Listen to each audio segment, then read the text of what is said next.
J'aimerais juste partager un chant en introduction. Ce n'est pas pour vous faire un numéro, c'est parce que je l'ai à cœur en espérant qu'avec moi, vous aurez le goût de le chanter. Allez, on ne dira à personne.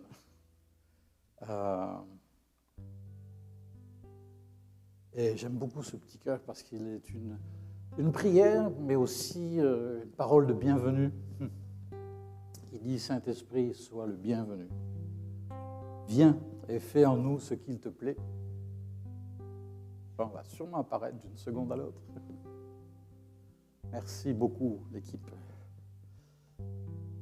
Et au fait, je voulais dire aussi, chapeau les équipes de louange dans l'église, les gens qui sont devant. Je ne parle pas de moi, je parle surtout des équipes de louange, parce que c'est traumatisant de chanter et de jouer devant des masques.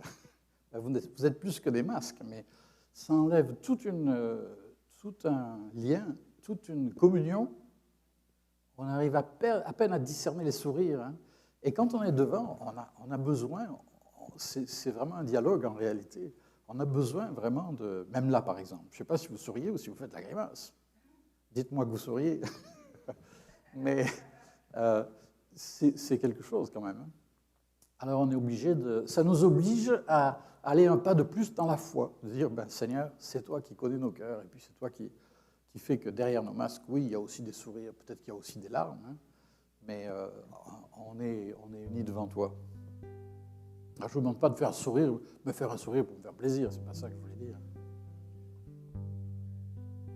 En fait, ce chant, j'espère bien que vous allez le chanter avec moi. Vous allez voir, c'est pas très compliqué. Merci Seigneur. Merci Seigneur pour le Saint-Esprit. Si je ne croyais pas au Saint-Esprit, je ne serais pas ici ce matin, et encore moins devant vous. Mais nous croyons en Dieu le Père, Dieu le Fils, Dieu le Saint-Esprit. Dimanche dernier, c'était le dimanche de la Pentecôte, et on va y revenir.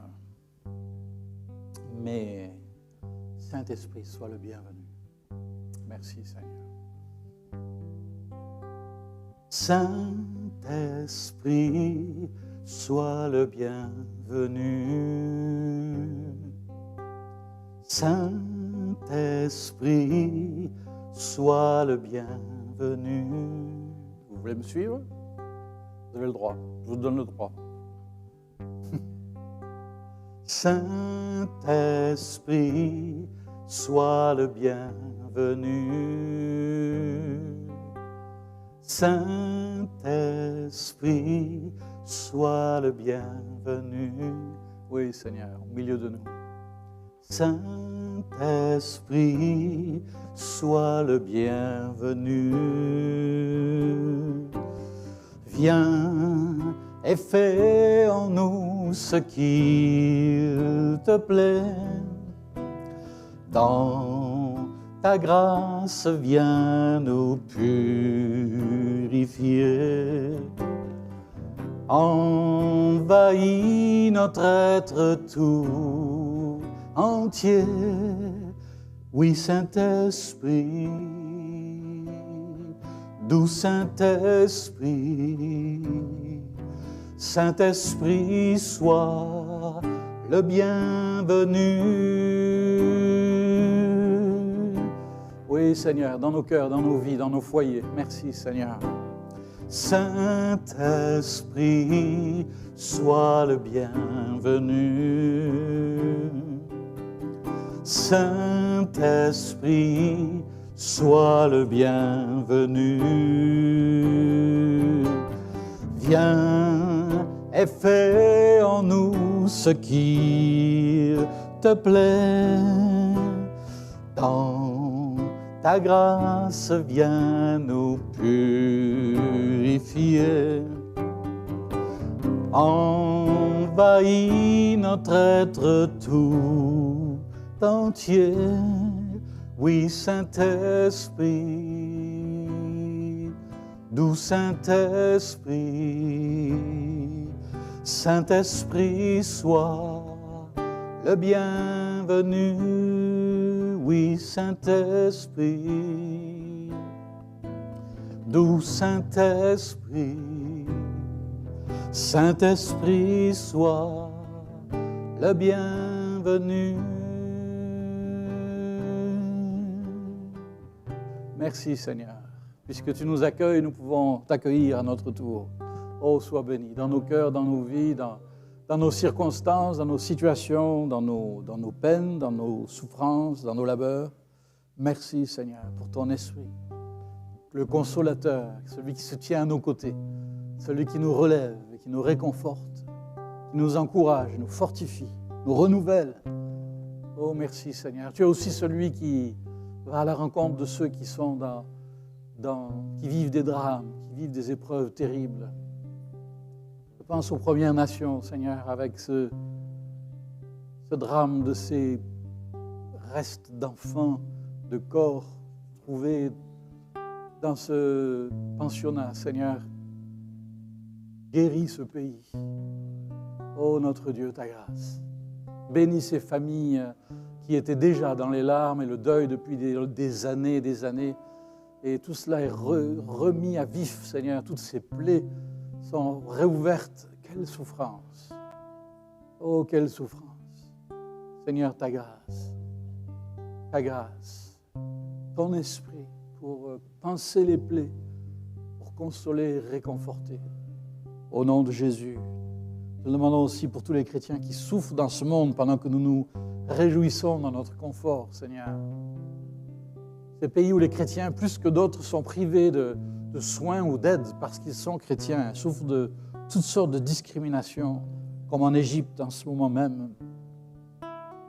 Oh Seigneur, glorifie-toi dans le monde entier. Merci pour les grâces que tu nous accordes, mais garde-nous de vivre les yeux fermés ou fixés sur notre nombril. Ouvre nos yeux et nos cœurs, Seigneur, à ce monde qui a tant besoin de toi. Et merci, Saint-Esprit, de ce que tu as à l'œuvre en ce moment même dans le monde entier. Alléluia. Nous te rendons grâce et merci pour la parole que tu nous permets d'ouvrir et de partager maintenant. Au nom de Jésus. Amen. Amen. Amen. Je ne sais pas si vous êtes comme moi, mais je suis effrayé de voir à quelle vitesse mes sujets de préoccupation, mes pensées, mes raisonnements, mes inquiétudes gravitent en réalité autour de ma petite personne. Vous n'avez pas ce problème. Dieu merci. Je ne devrais pas dire Dieu merci dans ce cas-là, parce que c'est peut-être dit un petit peu à la légère. Mais est-ce que je suis seul dans ce cas? Vous n'êtes pas obligé de parler, vous n'avez pas le droit. Mais vous pouvez lever la main si ça vous arrive aussi. Notre monde se rétrécit vite, surtout avec les temps que nous vivons. Et c'est dans la nature humaine. C'est un petit peu comme ça. C'est dans la nature déchue de l'homme, depuis le péché. Mais Dieu merci, le Saint-Esprit est capable de changer ça et de nous aider à ouvrir nos yeux sur les autres, sur ce monde, puisqu'après tout, Dieu a tant aimé le monde. Il n'est pas dit Dieu a tant aimé mon monde seulement, mais le sien. Et le sien est tellement plus vaste. L'humanité entière, et même l'univers entier, toute sa création, il l'aime, il la chérit, il la rachète en Jésus-Christ, et le jour vient où toutes choses seront restaurées, rétablies comme il les a toujours voulues. C'est notre espérance. Amen. Alors c'est notre privilège de nous tenir là devant lui ce matin encore. On va lire ensemble un premier texte dans Actes chapitre 3. Comme j'ai dit, si ça ne vous dérange pas, on va faire un petit retour sur Pentecôte. Après tout, ça peut bien durer plus qu'un dimanche, Pentecôte. Pentecôte, vous savez, ou vous ne savez pas, et c'est toujours une fête juive majeure qui dite la fête des moissons. Ce n'est pas encore la saison des moissons pour nous, mais cette fête avait lieu et a toujours lieu 50 jours après la Pâque juive qui, elle, célébrait la sortie d'Égypte. Et la Pentecôte, c'est intéressant parce que fête des moissons, c'était en fait l'annonce, quand le Saint-Esprit est venu, comme on va le lire, c'était en fait, ni plus ni moins, l'annonce justement de ce que Dieu allait engranger toute une nation d'hommes, de femmes, de garçons, de filles, qu'il allait toucher par sa grâce, par son esprit. Alors c'était toute une bonne nouvelle, c'est toute une bonne nouvelle. On va lire ensemble Et j'allais dire, on pourrait le dire à haute voix. Ben non, vous n'avez pas le droit. Et c'est normal en passant. Il ne faut pas penser que les gouvernements sont toujours en train d'essayer de... Il y a des chrétiens qui ont été scandalisés le jour où on a dit qu'on ne pouvait pas chanter, c'était la honte, c'était la répression, la persécution. Ça prouve au moins une chose, c'est qu'on n'a aucune idée de ce que c'est que la persécution. C'est moi vous dire, rien n'empêche nos cœurs de chanter, rien ne nous empêche de chanter dans nos maisons, dans nos voitures, dans nos promenades. Seigneur, bénis nos gouvernements, nos autorités. Je ne pense pas qu'il y aurait eu beaucoup de candidats aux élections les dernières fois qu'elles ont eu lieu si les gens savaient ce qu'ils allaient devoir gérer. Voyez, vous? Je ne sais pas, je sais qu'il y en a qui aiment le pouvoir, mais à ce point-là, je ne suis pas sûr. Alors, ça n'en fait pas des anges, mais ça fait des hommes et des femmes qui ont un gros paquet de responsabilités sur leurs épaules. Bénissons-les au nom du Seigneur et prions pour qu'ils soient droits, qu'ils soient justes, qu'ils soient honnêtes, ou qu'ils continuent de l'être, mais que Dieu les bénisse aussi, les remplisse de sagesse, et je crois qu'il le fait vraiment. Et on a besoin d'être des instruments de bénédiction. Les autres s'occupent de critiquer, ne vous inquiétez pas, il y a juste ce qu'il faut. Dieu cherche plutôt des hommes et des femmes qui, eux, vont intercéder, prier et bénir. Amen. Je n'ai pas entendu Amen, mais c'est normal, vous avez un masque. Donc, Ah, vous avez entendu rire. Vous pouvez rire, mais vous pouvez dire Amen, alors. Actes chapitre 3. Nous y voilà, enfin. Quand le jour de la Pentecôte arriva, ils étaient tous ensemble au même endroit. Pas de masque, pas de distanciation. On suppose, hein, j'espère, sinon alors. Tout à coup, il vint du ciel un bruit comme celui d'un vent violent qui remplit toute la maison où ils étaient assis. Des langues qui semblaient de feu leur apparurent séparées les unes des autres, et elles se posèrent sur chacun d'eux. Ils furent tous remplis du Saint-Esprit et se mirent à parler en d'autres langues, comme l'Esprit leur donnait de s'exprimer. Or, il y avait en ces jours à Jérusalem des Juifs, hommes pieux, venus de toutes les nations qui sont sous le ciel. On les appelait des craignants Dieu, c'est-à-dire que c'était des non-juifs, mais qui voulaient honorer le Dieu d'Israël. Alors, jusqu'à un certain point, au moins, ils adhéraient, ils adoptaient les croyances et la piété juive, du peuple juif. Et donc, à ce bruit, ils accoururent en foule et ils furent stupéfaits parce que chacun les entendait parler dans sa propre langue. Ça fait toujours chaud au cœur quand on entend quelqu'un parler dans notre langue. C'est vrai, hein? Si vous venez d'un autre pays, vous le savez, quand on est quelque part loin de chez soi, puis on entend quelqu'un parler avec non seulement notre langue, mais notre accent, alors là, c'est quelque chose. Hein. Mais là, il y avait beaucoup plus que cela. Ils étaient tous remplis d'étonnement et d'admiration, et ils se disaient, comment se fait-il que nous les entendions, chacun dans notre propre langue, parler des merveilles de Dieu? Alors le texte continue, chapitre 3 des Actes, si vous ne l'avez jamais lu, prenez le temps de le lire plus tard, ça vaut vraiment le détour. Pierre va expliquer, l'apôtre Pierre va expliquer la signification de cet événement de la Pentecôte, des gens qui parlent en d'autres langues, etc. Et il est dit ensuite, après avoir entendu ce discours, ils eurent le cœur vivement touché et dirent à Pierre et aux autres apôtres, « Frères, que ferons-nous » Et Pierre leur dit, « Changez d'attitude. » Alors il y a toutes sortes de façons de le traduire. Changer d'attitude, ça pourrait être traduit « changer de pensée ». Changer de mentalité, changer de vie, ou tout simplement, repentez-vous. C'est-à-dire, changez de cap complètement et tournez-vous vers Dieu et que chacun de vous soit baptisé au nom de Jésus-Christ pour le pardon de vos péchés et vous recevrez le don du Saint-Esprit. En effet, la promesse est pour vous, pour vos enfants et pour tous ceux qui sont au loin, c'est-à-dire nous, par exemple, 6 000, 7 000 kilomètres de Jérusalem, en aussi grand nombre que le Seigneur les appellera.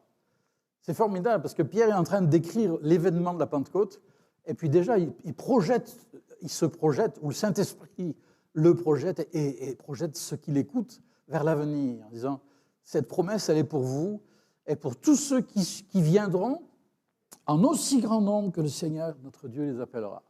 Et nous voilà 2000 ans plus tard et puis on est encore en train de vivre ces choses, du moins c'est la volonté de Dieu. Hein. C'est quand même quelque chose d'extraordinaire. Et ça, c'est une formidable réalité. Dans le monde entier, le Saint-Esprit agit, comme dit un bon vieux cantique, un beau vieux chant.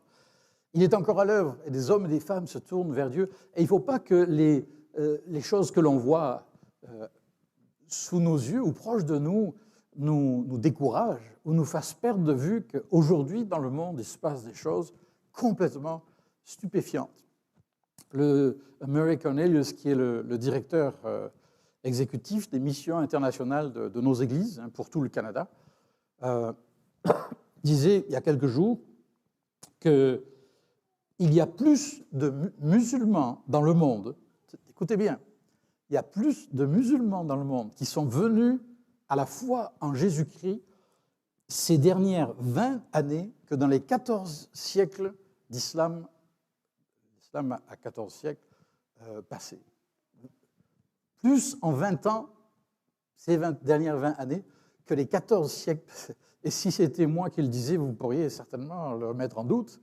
Vous pouvez le faire quand même. Mais je veux dire, c'est un monsieur digne de confiance et qui connaît son sujet, c'est le moins qu'on puisse dire. Des hommes, des femmes musulmans qui se tournent vers Christ par des visions, des songes, de manière complètement incroyable, où Dieu lui-même se révèle à eux d'une manière sans même l'intermédiaire de qui que ce soit. Après, par contre, ces gens-là sont ou ont besoin d'être mis en contact avec des croyants, bien sûr, avec des chrétiens. Dieu est un Dieu de miracles. Et il est bien capable d'en faire encore dans votre vie, dans votre famille, dans notre ville, dans notre belle région et jusqu'aux extrémités de la terre. Amen. On va voir 3 versets à l'écran maintenant, qui sont tous les 3 tirés de l'évangile de Jean.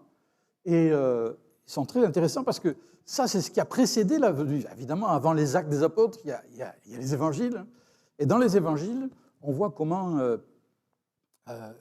le terrain a été préparé en quelque sorte. Un jour, par exemple, Jésus parlait avec Nicodème. Vous savez, Nicodème, ce monsieur très instruit, chef religieux, docteur de la loi en tout cas, et oui, chef religieux, et qui s'approche de Jésus de nuit parce qu'il est un peu timide, peut-être c'était le déconfinement, je ne sais pas, encore.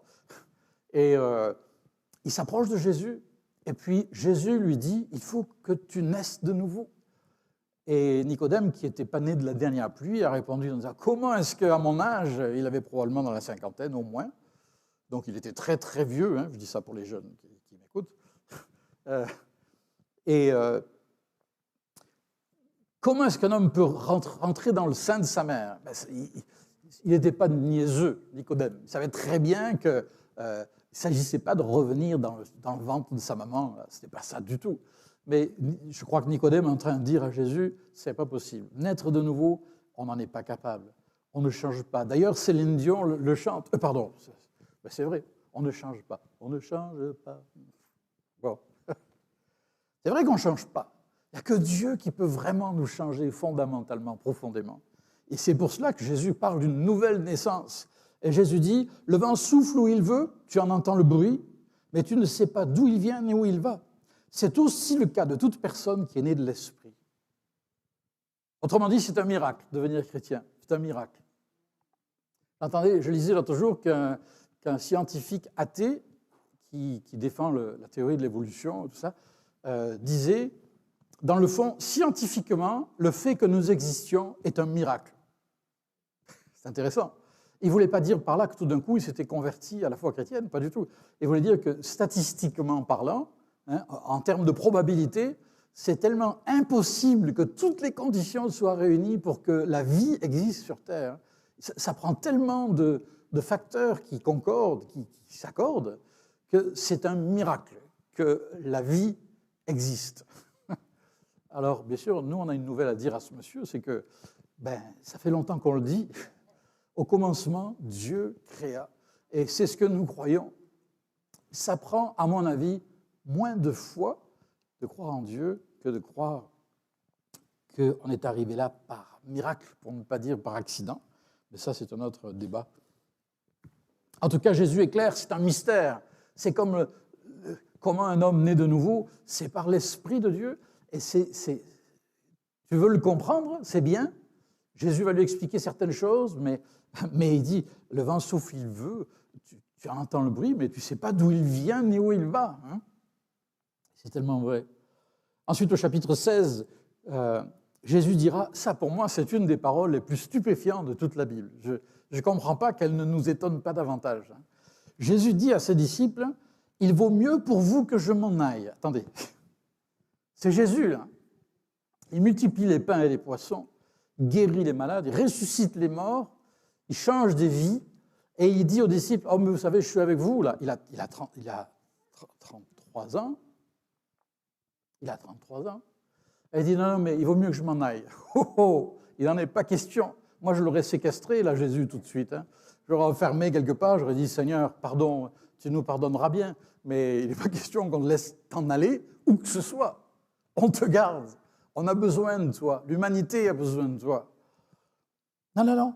Il vaut mieux pour vous que je m'en aille. En effet, si je ne m'en vais pas, le défenseur, le consolateur, le Saint-Esprit ne pourra pas venir. Mais si je m'en vais, je vous l'enverrai. Alors il leur laisse une promesse, quoi. Je m'en vais, mais ne vous inquiétez pas, I shall return, comme disait MacArthur. Ça, c'est de l'histoire. Mais ce n'est pas juste je reviendrai, c'est je vous l'enverrai, le Saint-Esprit. Et il savait que par le Saint-Esprit, le Père allait pouvoir accomplir en toutes sortes de lieux différents, en même temps, bien des choses que par la présence de Jésus, qui était à un endroit, dans un seul lieu, il ne pouvait pas accomplir. Et il a choisi d'envoyer son esprit. Et d'ailleurs, un peu plus loin, au chapitre 20 de Jean, toujours, verset 22, il est dit que Jésus, après sa résurrection, souffla sur les disciples. Et il leur dit, recevez le Saint-Esprit. Ceux à qui vous pardonnerez les péchés, ils leur seront pardonnés. Et ceux à qui vous les retiendrez, ils leur seront retenus. Alors, il y a deux choses. Il y en a une qui nous surprend un peu. Comment Jésus peut dire à des disciples qui n'étaient quand même pas des lumières, franchement, pas plus que nous, quoi. Des gens tout simples. Il dit, mais ceux à qui vous pardonnerez les péchés, ils seront pardonnés. Et je crois que le contexte, parce qu'il faut toujours lire l'Évangile, la Bible dans le contexte, toujours regarder ce qu'il y a autour. Le contexte, c'est très clair, c'est que le message dont ils allaient être porteurs, c'est un message de pardon, c'est un message de délivrance. Par la proclamation de l'Évangile, ils allaient apporter le pardon des péchés. Mais ce n'était pas eux qui pardonnaient, ce n'est pas de eux que cela venait. Ils étaient des messagers, des porteurs de ce message. Et, deuxième chose, Jésus souffla sur eux et dit « Recevez le Saint-Esprit ». C'est quelques jours avant la Pentecôte. C'est un petit peu l'avant-goût, la pré-Pentecôte.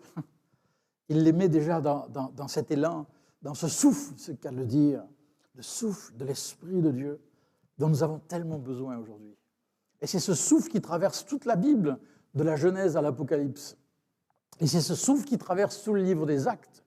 Dans les Actes, il se passe quelque chose, c'est un petit peu comme un effet ricochet ou les ronds dans l'eau, vous savez, qui vont comme ça. D'abord, il y a, c'est sur la diapo suivante, il y a Acte 8, chapitre 14, où il est dit que parmi les Samaritains, ils étaient mi-juifs, mi-païens, ils étaient un peu mitigés, mélangés, comme nous, quoi. Enfin, je veux dire, moi, ma femme est américaine, je suis français, on est au Québec. Alors, vous ne voulez pas qu'on soit mêlés après ça et puis vous, je ne sais pas trop tous d'où vous venez, vos racines, si on devait faire un test ADN. On est tous un petit peu un mélange. Les Samaritains, c'était des Juifs, mais qu'ils n'étaient plus vraiment. Ils étaient d'ailleurs méprisés par les Juifs. Eh bien, Pierre et Jean posèrent les mains sur eux et ils reçurent le Saint-Esprit. Et puis, chapitre 19, ils sont à Éphèse, les apôtres, et ils demandent à ceux qui croient au Seigneur Jésus, ils disent « Avez-vous reçu le Saint-Esprit quand vous avez cru ?» Et ils disent « On ne savait même pas qu'il existait. » Moi, ils sont honnêtes. C'est beau l'humilité et l'honnêteté. Lorsque Paul posa les mains sur eux, le Saint-Esprit vint sur eux. Ils se mirent à parler en langue et à prophétiser. Le Saint-Esprit descend sur ces gens qui sont essentiellement des païens, des non-juifs. Ils ne font pas partie du peuple d'Israël. Et puis plus loin, il est dit au chapitre... Enfin non, pas plus loin, en arrière, mais à la fin du chapitre 3, l'apôtre Pierre dira « Changez donc d'attitude, convertissez-vous pour que vos péchés soient effacés. Alors des temps de rafraîchissement viendront de la part du Seigneur. Et il enverra le Messie qui vous était destiné, Jésus. Des temps de rafraîchissement. » Quelquefois, j'ai entendu dire « Ah Seigneur, envoie-nous une nouvelle Pentecôte. » C'est beau, mais ça ne veut rien dire. Je veux dire, bibliquement parlant, ça n'a pas vraiment de sens. C'est un peu comme si on disait « Oh Seigneur Jésus, reviens vivre sur la terre et donner ta vie en sacrifice pour nous. » Il l'a fait une fois pour toutes. La Pentecôte a eu lieu une fois pour toutes. Le Saint-Esprit n'est pas reparti. Sinon, on ne serait pas là ce matin. Le Saint-Esprit est là. Il est resté sur cette planète.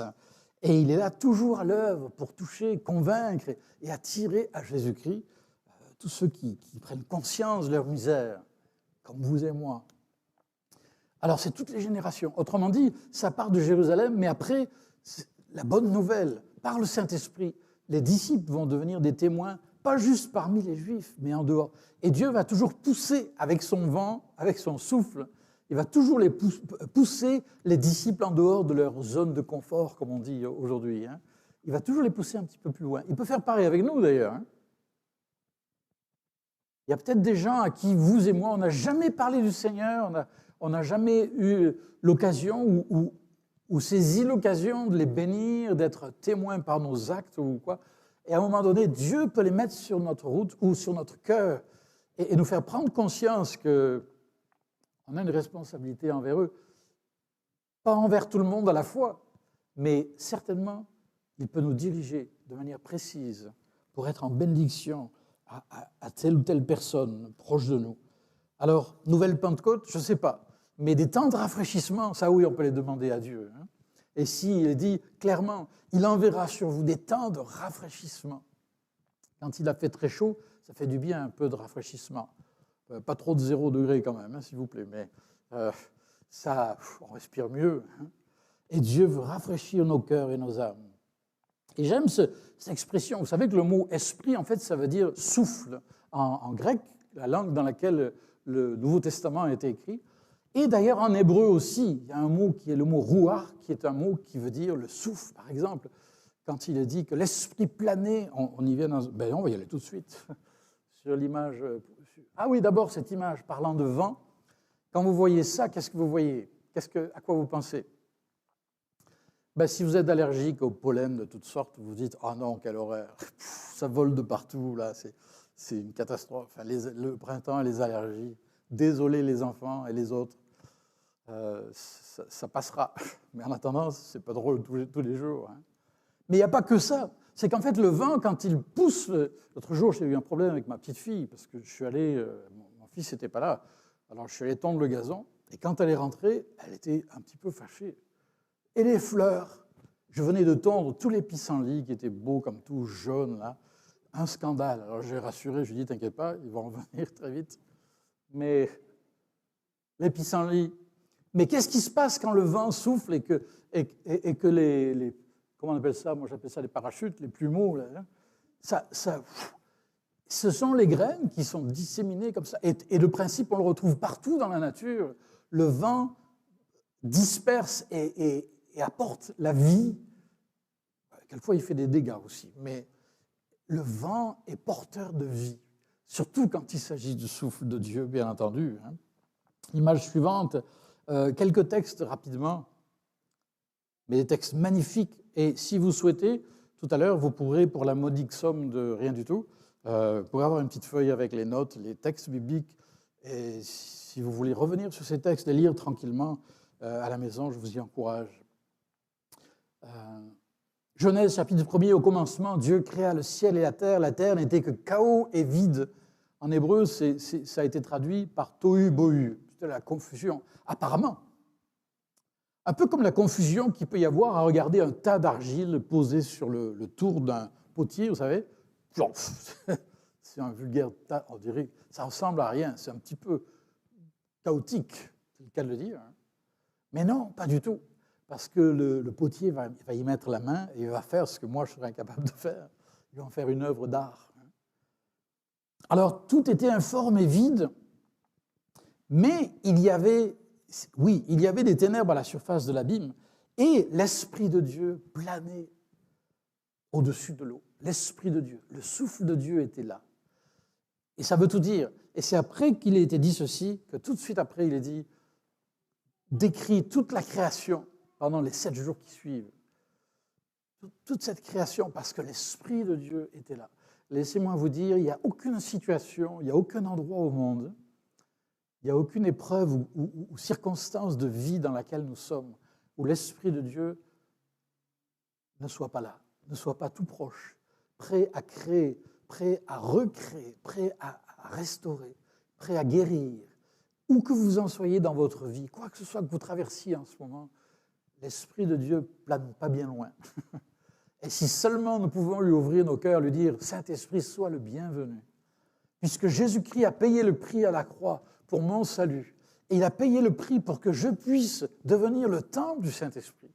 Alors Seigneur, viens, je te demande, je sais, je crois, je confesse que tu planes, tu voles, là, tu es une façon de parler bien sûr, tu es présent dans ma situation, mais maintenant c'est dans mon cœur, dans mes pensées, dans mes circonstances que je te demande de te révéler, de te glorifier.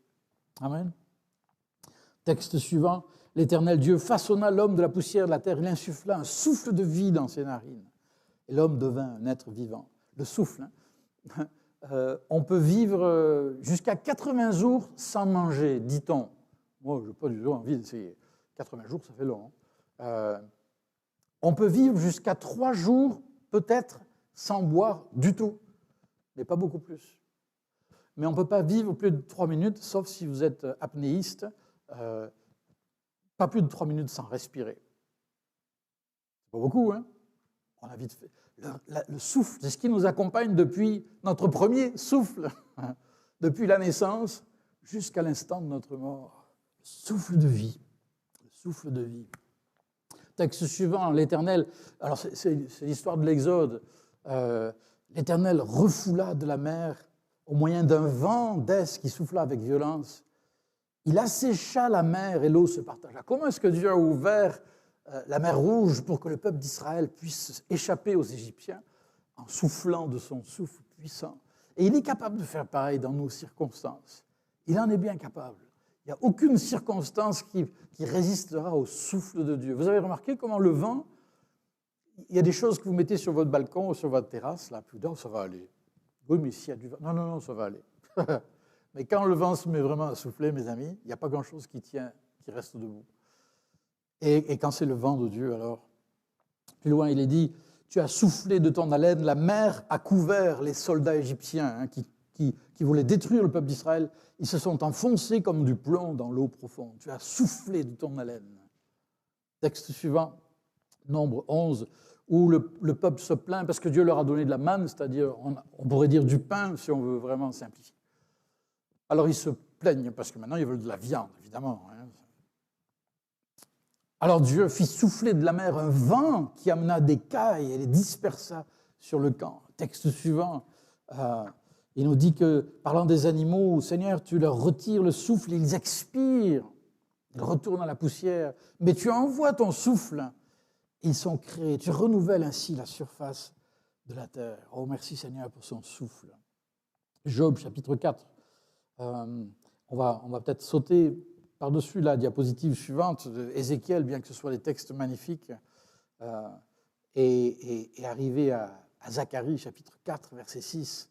Il est question de la reconstruction du temple à Jérusalem. C'est un projet monumental. C'est pire que le tunnel de Québec. Parce qu'il y a des ennemis, parce qu'il y a la misère, parce qu'il y a toutes sortes de difficultés.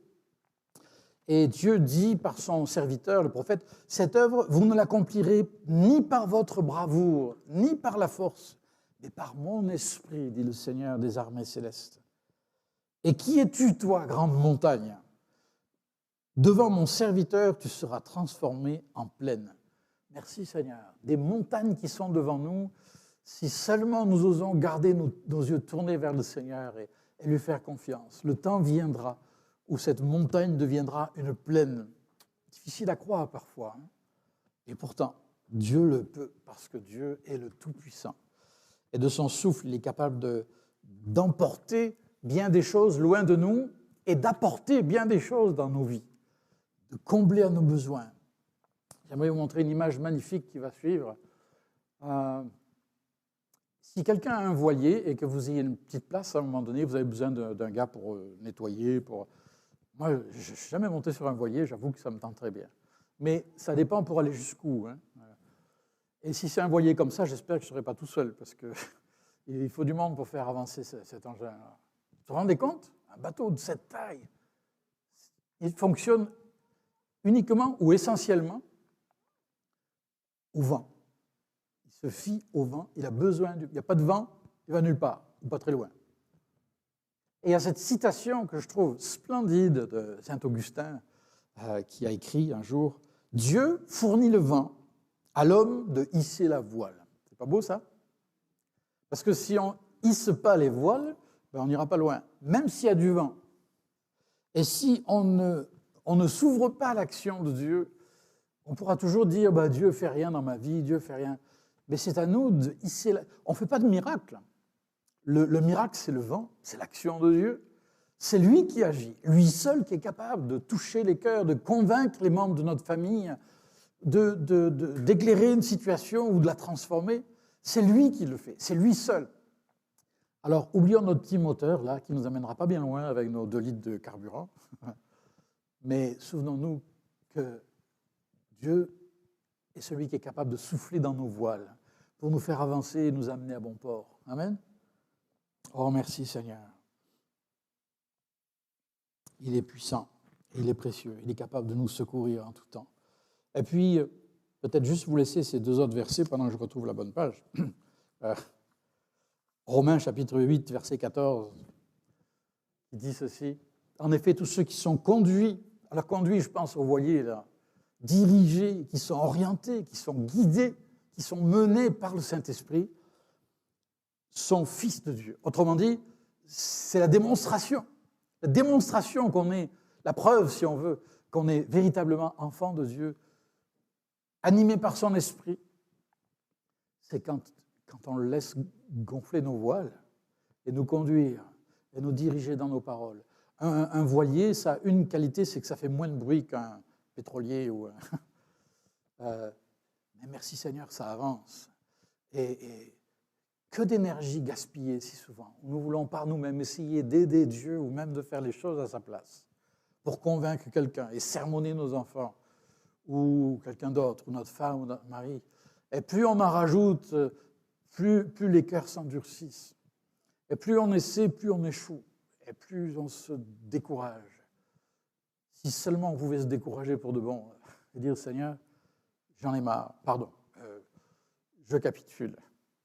Je dépose les armes, je renonce, je m'abandonne à toi, comme on l'a chanté tout à l'heure. Je m'abandonne à toi, je m'attends à toi. Oui, je veux hisser les voiles, je veux obéir à ta parole, je veux faire ce que tu attends de moi, mais dans tous les cas, je veux me souvenir que c'est toi qui convaincs les cœurs, c'est toi qui touches les vies, c'est toi qui fais la différence. Moi, je veux être juste un témoin fidèle, obéissant, docile.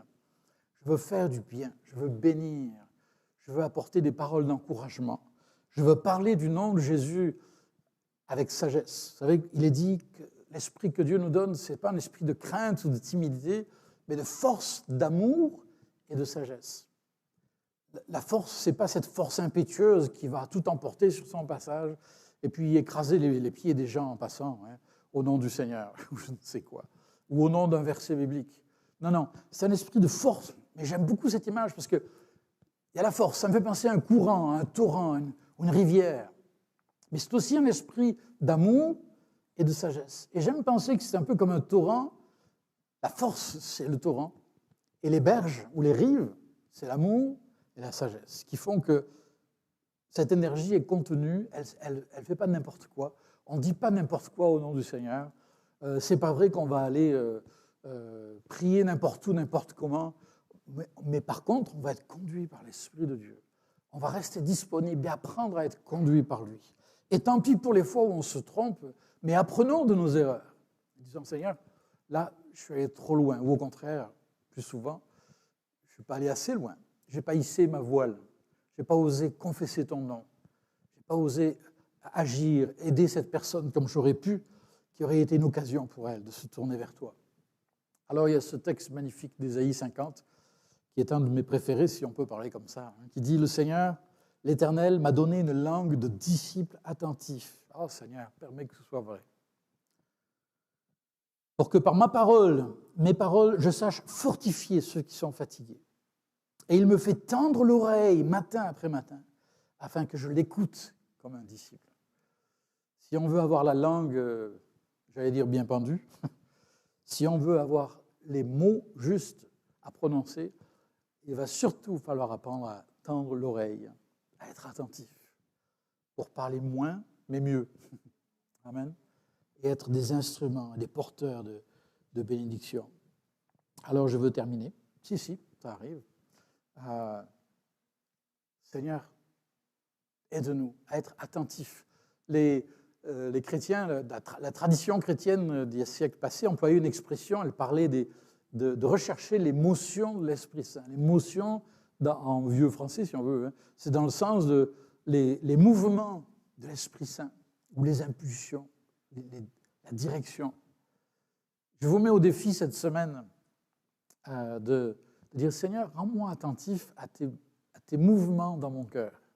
Je ne parle pas de nos émotions, là, de nos moments d'excitation et d'exubérance. Ça n'a rien à voir. Ça, c'est du bruit, mais le bruit ne fait pas de bien. Pas toujours. Et le bien ne fait pas toujours de bruit. Mais Seigneur, qu'est-ce que tu essaies de me dire dans telle situation difficile au travail? Peut-être vous êtes en train de vous inquiéter maintenant, vous n'avez même pas écouté. Peut-être vous êtes en train de vous inquiéter pour une situation au travail ou dans votre famille que vous allez devoir encore affronter cette semaine. Au secours, Seigneur. Mais Dieu ne veut pas que vous veniez ici ou ailleurs pour écouter la Bible et fuir vos situations. Il veut que vous puissiez le faire pour pouvoir être ressourcé, renouvelé et préparé à affronter vos situations. Amen. C'est un esprit de force, mais aussi d'amour et de sagesse. Et il est pleinement capable, même maintenant, de renouveler vos pensées, de renouveler votre esprit, votre raisonnement, votre perspective de la situation, pour la voir peut-être comme lui la voit. Peut-être que Dieu vous dira, tu vois, cette situation, c'est une belle occasion pour toi de te taire et de ne rien faire. Ça, c'est le pire, hein, je trouve. Pas vrai? Ou le Seigneur vous dira, il ne va peut-être pas vous le dire, mais il va mettre cette impression forte sur votre cœur alors que vous vous tenez devant lui, disant, c'est comme si les mots s'imposent, ou la pensée, l'attitude à avoir dans cette situation, que Dieu est capable de vous montrer, de vous signifier. Alors, avant un dernier chant, et surtout de prier, un dernier verset biblique dans Luc chapitre 11, « Quel père parmi vous donnera une pierre à son fils s'il lui demande du pain ? Ou bien s'il demande un poisson, lui donnera-t-il un serpent au lieu d'un poisson ? Ou s'il demande un œuf, lui donnera-t-il un scorpion ?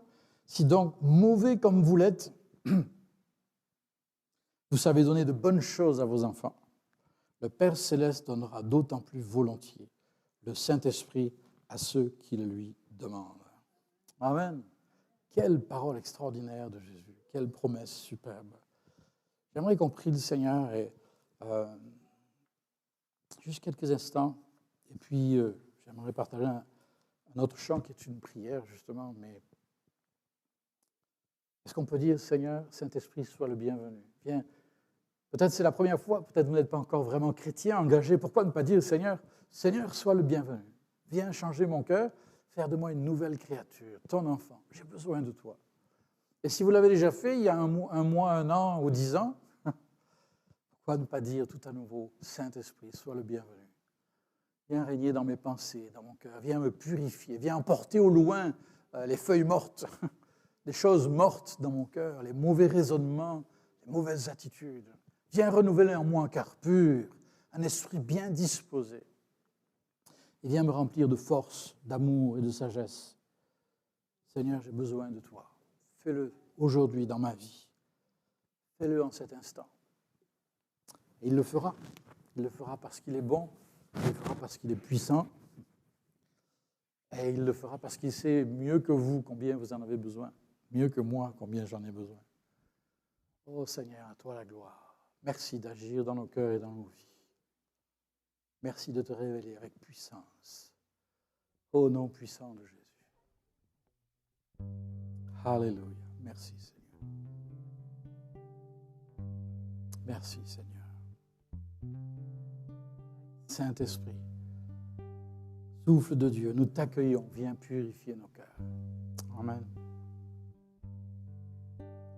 Souffle, souffle de Dieu, nous t'accueillons. Viens purifier nos cœurs. Oh, souffle, souffle de Dieu, nous t'accueillons. Viens purifier nos cœurs. Si c'est votre prière, vous n'avez pas le droit de chanter, vous n'avez pas le droit de parler, mais vous pouvez vous lever, vous avez le droit quand même. Pourquoi ne pas nous lever devant lui ce matin et lui dire, oui Seigneur, c'est ma manière de... Je veux m'exposer à ton souffle. Alléluia, je veux dépendre de toi. Je veux accueillir ta plénitude. Merci Seigneur. Et pourquoi pas te laisser m'inspirer des paroles dans une langue que je ne connais même pas pour te louer et te célébrer. Alléluia. Je veux t'adorer et te glorifier. Merci Seigneur. Souffle, souffle de Dieu, nous t'accueillons. Viens purifier nos cœurs. Oh, souffle, souffle de Dieu, nous t'accueillons. Viens purifier nos cœurs. Souffle, souffle de Dieu. Oh, souffle, souffle de Dieu, nous t'accueillons. Viens purifier nos cœurs. Oh, souffle, souffle de Dieu, nous t'accueillons. Viens purifier nos cœurs. Rends-nous souples, rends-nous souples devant toi. À l'écoute de ta voix, rends-nous sensibles à ton cœur. Sois le roi, sois le Seigneur. Oh, souffle, souffle de Dieu, nous t'accueillons. Viens purifier nos cœurs. Oh, souffle, souffle de Dieu, nous t'accueillons. Viens purifier nos cœurs. Parlez-lui, dites-lui, Seigneur, fais ton œuvre en moi. Dites-lui ce que vous seul savez que vous avez besoin de lui dire. Parole de repentance, parole d'abandon, de confession. Oh, alléluia, nous confessons ton nom, Seigneur. Célébrons ta bonté et ta fidélité. Alléluia, merci Seigneur, tu touches nos cœurs et tu les remplis. Tu les inondes de ta paix, de ta sagesse, de ta force et de ton amour. Tu es notre source, Seigneur. Alléluia. Quand ton peuple s'humilie,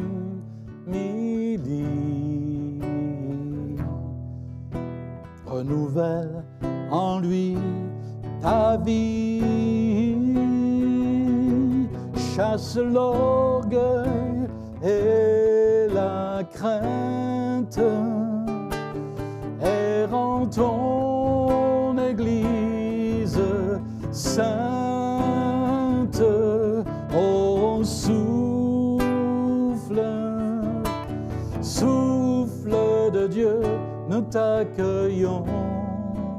Viens purifier nos cœurs. Oh, souffle, souffle de Dieu, nous t'accueillons. Viens purifier nos cœurs. Nous t'accueillons. Viens purifier nos cœurs. Oui, nous t'accueillons. Viens purifier nos cœurs. Alléluia, merci Seigneur. Nous croyons que tu le fais. Te bénissons parce que tu le fais. Que tu fais de nous des hommes et des femmes qui seront source de bénédiction là où tu nous places. Chacun selon ses capacités, ses opportunités. Oh, merci Seigneur. Tu es précieux et tu es le Tout-Puissant. ton souffle nous anime. Merci parce que tu fournis toujours le vent. Apprends-nous à hisser nos voiles, Seigneur. À toi seul la gloire. Alléluia. Merci, Seigneur. Alléluia. Merci, Seigneur. Gloire à ton nom, Jésus. Et puis un petit dernier pour la route. Oui. Merci, Seigneur. Avec ton esprit, nous verrons ta grandeur. Vous le connaissez celui-là, je pense. Il y en a qui le connaissent? C'est toujours pareil. Quand on demande, il y en a qui connaissent, oh, personne ne connaît. Puis on commence, et puis hop, tout d'un coup, ça sort de nulle part. Là. C'est merveilleux. Hein?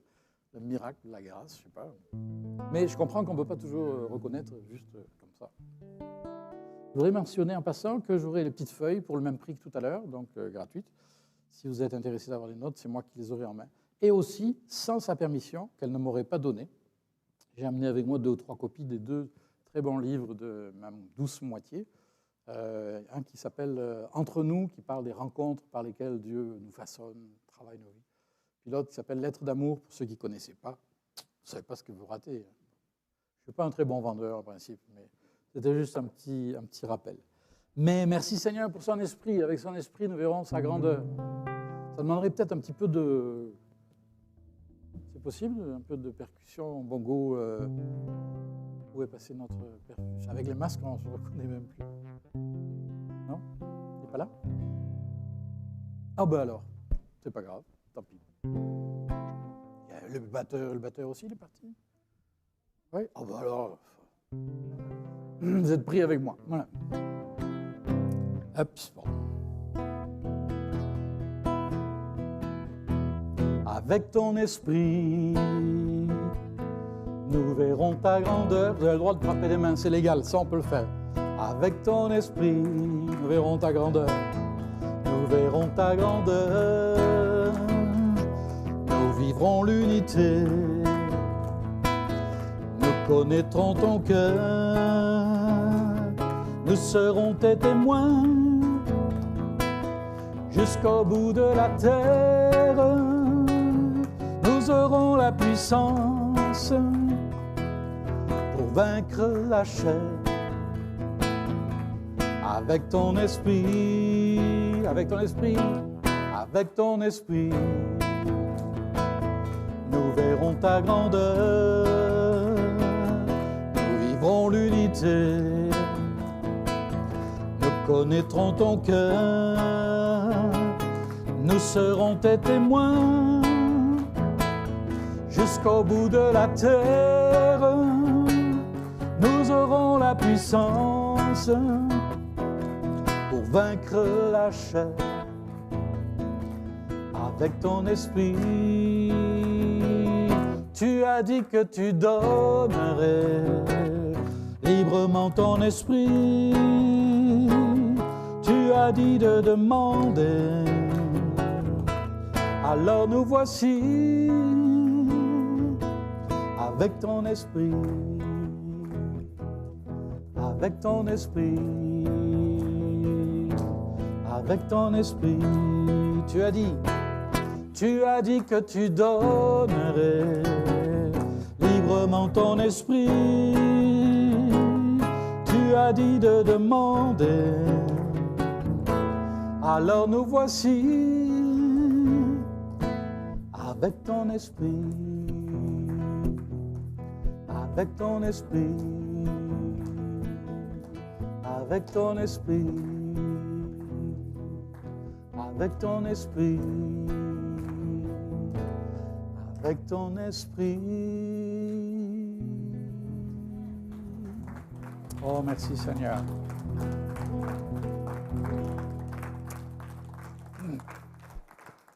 Et pour ceux qui ont écouté l'enregistrement, je précise que malgré mes mauvaises idées, l'auditoire a été très sage. Tout le monde a porté son masque et il n'y en a pas beaucoup qui ont chanté.